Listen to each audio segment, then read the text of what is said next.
Welcome back, everybody, to Brown Bag Bets, powered by BetSperts. We are your daily dose of quick hit handicapping and sports betting picks.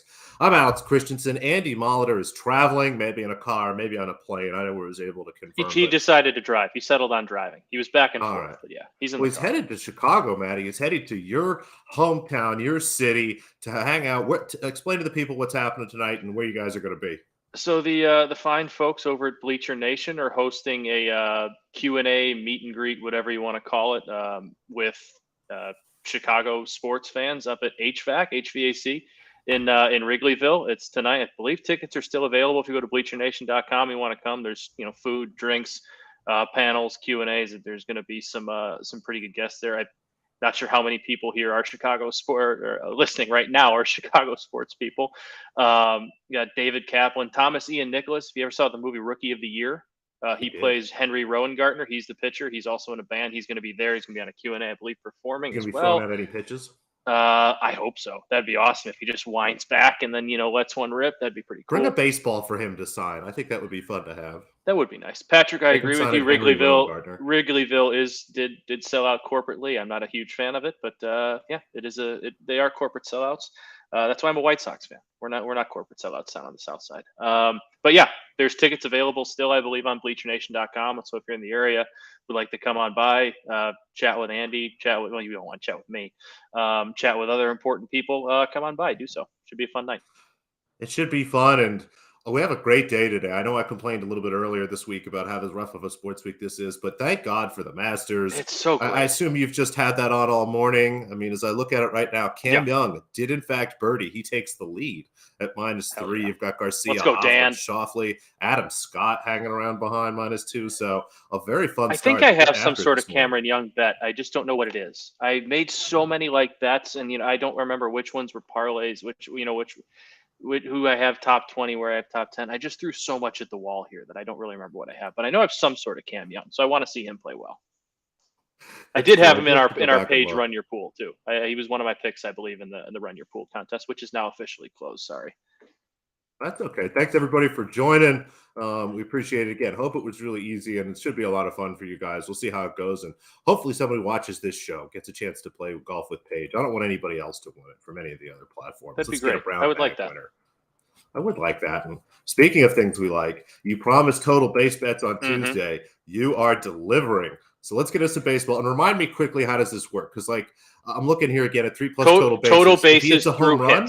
Yes, if it hits a home run, it's cash. It's through hits. Unfortunately, one swing of the bat. Walks don't count. Stolen bases don't count. I think stolen bases should count, honestly, because you are taking a base. You are literally stealing a base. I know it's through hit, but walk, I get it. I knew there was a caveat. That was walks, I get it. But I think if you steal a base, if you steal a second base, that's a total base you just picked up. So I don't know. That's my belief. But I have a total base bet, and then I'm going with the Matt and Dan, parlay. I'm backing Matt and Dan's teams as well.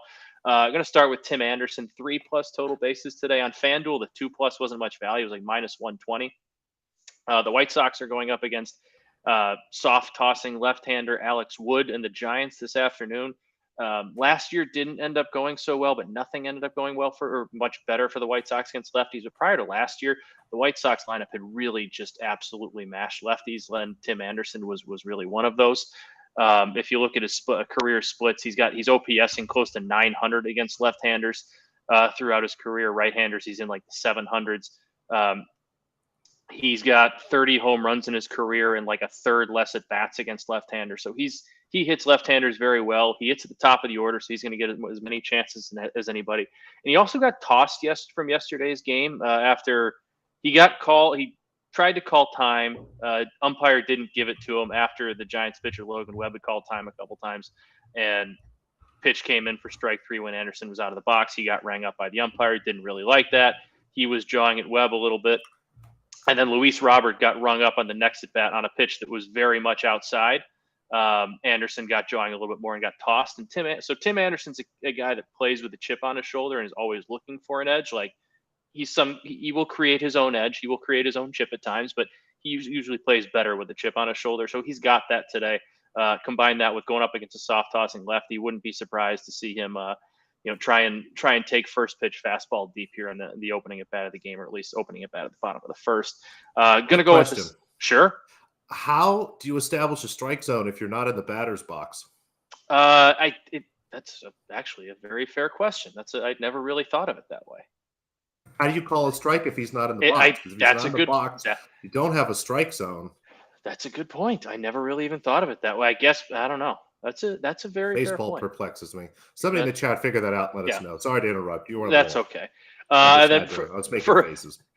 the White Sox did take care of it. They got smoked in the opener this series against the Giants, 12-3. They came back, beat the Giants yesterday, 7-3. Again, they're going up against a soft tossing lefty. This lineup tends to hit lefties pretty well. They've loaded up their lineup with right-handers who hit lefties pretty well in this one, and they have Lance Lynn throwing, who didn't have his best stuff against the Astros in Game 2 of that series, but pitched well enough to kind of give the White Sox a chance to win. And I think you get him at home where he pitches a little bit better going up against a lineup that's not nearly as good as the one he faced in Houston. I think we see him pitch pretty well today. And then I'm going to take Dan's Braves -1.5 against the Padres. Really just like the pitching matchup here. Their ace Spencer Strider going up against Blake Snell, who started the opening day for the Padres and kind of got shelled against Colorado. I'm banking on Dan's Braves here at home in their home opener. It's some pretty good value at +122 there, -1.5. I like that. That's a lot of fun baseball because, Matt, the other night, I mentioned we had an average spread in 13 games of 9. Last Mm-hmm. night, we had 16 teams play. 12 of them were on a back-to-back. Tonight, we have 5 games featuring 10 teams. Out of those 10 teams, how many do you think have just abjectly and honestly, straightforwardly given up on winning these basketball games? Again, 10 teams. 8. It's not quite that bad, but 7. Cleveland Cavaliers play the Orlando Magic. The Cavaliers have benched everyone. The starting 5 is out, so Cleveland is 1. Miami, Philadelphia should be a great game. Sixers 3-point favorites. Thought about maybe an under there. Those 2 teams are trying. The fine people of Austin, Texas get a special game tonight, Matt. The San Antonio Spurs and Sure. the Portland Trailblazers, both teams that are basically benched their top 4 or 5 players. That gets us to 3. The Thunder are playing the But Jazz. they're playing that game in Austin? Yeah, they moved it to Austin. So get excited, people of Austin. Were they playing Texas's arena or something? That's kind of, or is it just like, hey, let's play in Austin for a at game? Moody Center ATX. So I don't know what that is. But Okay.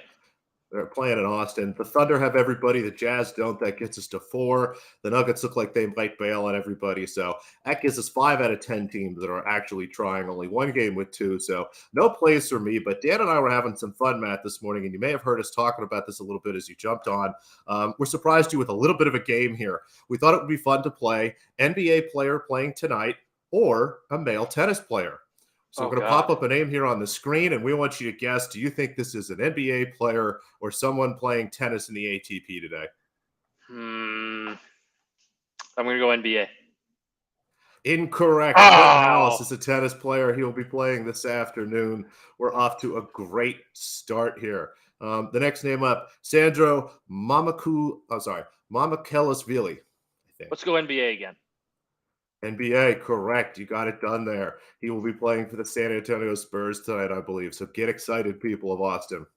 Max Purcell. I think I want to say I've seen this name on the back of an NBA jersey. Maybe it's not a Max, but I feel like I'm going to go NBA. Darn it. We got another tennis player here. All right, so you're 1 for 3. I'm hitting 333. Got about 5 left. Jason Kubler. I remember Jason Kubel used to play for the Minnesota Twins, and he used to kill the White Sox. Does that count? No, he's not. That's neither an NBA player nor a tennis player. But nice. Whatever. I'm sticking with NBA. Let's roll NBA. Darn it, I'm struggling. This is bad. I'm hitting 250 now. All right, Simone Fontecchio or Fontecchio. I'm not really sure. NBA. We're rolling NBA. That's good. You got to stick to it. Well done. He's going to be playing in the NBA tonight. Get excited. I think he's playing that game in Texas. Steve Johnson. Tennis. Nice. Good grab. Oh, look at that mustache. Stevie, generally called Stevie Johnson. I thought that might trip you up a bit. Yeah, he has one of the more spectacular. If you think I knew the difference between Steve or Stevie Johnson, the tennis player, you're way off. We have a segment called Matt Reads.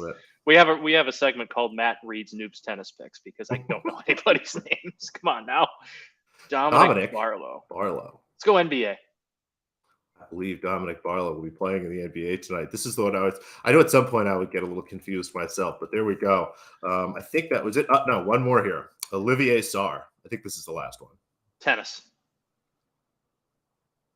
No? Playing for the Thunder tonight.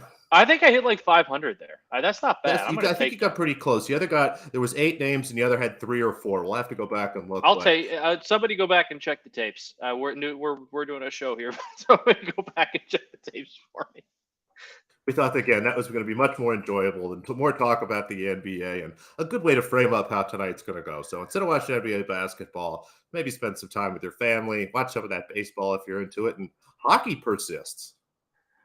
We do have hockey persisting. There's a few more games in hockey here, depending on what team you're looking at. You got anywhere between like 3 and 6 games left. Tried to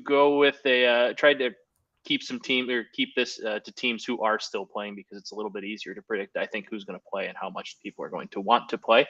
2 picks on the slate tonight. One might look familiar because it's the same exact pick I gave out on Tuesday in Colorado and San Jose, but we're going to start in the earlier slate here. Pittsburgh playing the Minnesota Wild. I believe that game is in Pittsburgh. The Penguins are looking at missing the playoffs. I should have looked up the exact number, but for the first time in a very, very long time in the tenure of Sidney Crosby and Evgeny Malkin, they are right now, I'm double checking where they are. I believe they're a point out of the wild card. Yes, they're a point out of the last wild card spot of both of both the Islanders and the Panthers. They host the Minnesota Wild tonight, and I think you're going to see kind of like I don't want to call it quite a last stand from the Penguins, but I think the being out of the playoff race here might be a little bit of an eye opener, a little bit of a stark reminder to that franchise. Like we kind of have to turn it on here, and if they have a chance to turn it on, or if they can, this would be the time to do it. And they're also going up against their old friend who they won a couple Stanley Cup with, and Marc-Andre Fleury, so that one should be interesting. I'm going to back the Penguins both ways. I just going to believe Sidney Crosby and Evgeny Malkin don't make the playoffs when they actually do it. That's a hill I don't mind dying on. Then we'll go back to the well here. Avalanche -1.5 against the Sharks. This did not hit the other night. The Avalanche did take a 2-goal lead in the third period, though, and then just kind of turned the just took the third period off a little bit. They did outshoot San Jose 42-31, though, and they really controlled play. I see them again tonight coming out playing pretty fast. They now have the lead in the Central Division. I still think they want to win the Central Division. I think you're going to see one of their better efforts tonight against San Jose and try and really bury them after only beating them 4-3 last time out. So I like the Avalanche there with some value at +106 going up against the bad Sharks team. I like it. A good way to take advantage of the late season crawl. Almost there, people. The postseason is coming. So close. So close. And if you're a little sick of golf today, not that you should be, you should have the Masters on all day. We do actually have some tennis, and I'm going to go back down to South America to Bogota here, and no big underdogs today, but found a total I like in Charleston, and then a parlay again in Bogota. We'll start with that match in Charleston. That's actually the nightcap there. Looks like it'll be around 6:37 p.m. Eastern. Madison Keys plays against Magda Lynette. The total sitting at 20. I had this closer to 20. Maybe a cheap 20.5 would have made a little bit of sense to me here, but far too many games for, we're going to see 6-2, 6-3 sets here, maybe a 6-4. As long as this match gets done in 2, this will comfortably go under. Honestly, even a chance of hitting a 3 if it does stretch out that far. But Keys loves it here in Charleston, generally plays well. Lynette historically hasn't done well, and he's, again, unique courts here. It's green clay. Pull up and some video. Take a look at it. It's not the same as, we're going to see once we get to European clay season, or even what they have in Bogota in South America. So give me under 21 there for the Magda Lynette Madison Keys match. And we'll put 2 together here in Bogota. Tormo got it done for us in the first round. Like her here again is a big favorite. She's -300 against Emiliana Arango. Again, just well above Arango in terms of talent level, overall quality here, and loves these courts. Plays as well as in Bogota as just about anybody. I had this closer to -400, so I'll take the 300 and put it together with Tamara Zidansek. She's -155 here against Miriam Borkland. Zidansek, again, generally pretty comfortable up here. Is maybe not the best clay player in terms of her movement, but when we get to altitude here, her serve holds up a little bit better. She's able to hit with a little more power. The ball flies a little bit better at a higher altitude. And again, it's done well here. Borkland, I'm surprised this is this close. I had this closer to -180. So put the 2 together, you get +120, a little afternoon tennis, and a nightcap total for you. While I was looking down a little bit, but while you were reading that, I was legitimately going to place the money line favorite parlay. I have that in now. I got a +122 on DraftKings. So a little Nice. bit extra juice there. Yeah, I like you know how much I love those, so I had to go throw that in. Need a little bit more money in my DraftKings account for some Masters live betting. Are we eyeing up anything live here? I mean, John Rahm had a rough start. I think he's back to even. Yeah, so he had that awful first hole, but then he got one back, and I think he might have gotten another one back. I'm not totally sure. Patrick did say "LOL" John Rahm a few minutes ago. Not really sure what that means because we have it off, but I can't imagine that's very good for him. Back to No, even here. I'm not Even really through sure. four. I'm really upset with myself. I wanted to bet Alex Noren to miss the cut at plus 165 because there was this Oof. video of him on the range. I think it was yesterday, maybe the day before, where he was trying this like really weird, like over the top motion with it, like overemphasis. It just looked like this, whatever drill he was doing looked like a guy who was completely lost and couldn't feel his swing. And I looked it up. It was plus 165 to miss the cut. I didn't bet it. And he was like 4 over through 5. So it seems like a missed opportunity on my part. I should have went with my gut. +6. The only player worse out there today, Sandy Lyle at +7. Bubba's at +5. Some ugly numbers back there. Oof. Hovland rolls in a birdie here as I'm watching over the screen to tie up Cam Young. So we got a couple guys at 3. Somebody named Adrian Mabronk is -2 with Garcia, Patrick Reed against the world, Xander, Adam Scott, Justin Thomas. So it's been pretty fun. What are you most excited for watching the Masters this afternoon? Oh man, I hope Tiger plays well. I'm always excited to see Tiger at Augusta, just because you don't know how many times you're going to have left to do it. But this might be a cop out type of answer, but just with how much like really good young talent there is at Augusta, like between Cam Young emerging, Scotty Scheffler being who he is. I guess I don't know if you're calling John Rahm anymore, but like with all this young talent at Augusta combined with the elite level of players we have at the top, I'm really just excited to see kind of who sticks out. Like, can Cam Young get hit? Like, he hasn't won on tour, but he's been so close in majors. Can Victor Hovland kind of get his first major and kind of eke himself into that next tier? There's so many good young talents. I'm really excited to watch. All right, well, let's wrap it up so we can get everybody back to watching the Masters here. Dan threw in a little baseball parlay in there. Texas Tech LSU. So if you've got baseball lines up, a little more action for you. Thanks everybody for watching. We really appreciate it. Give us a thumbs up, dump a comment down there, and we'll be back tomorrow. 3-man weave it up on a Friday.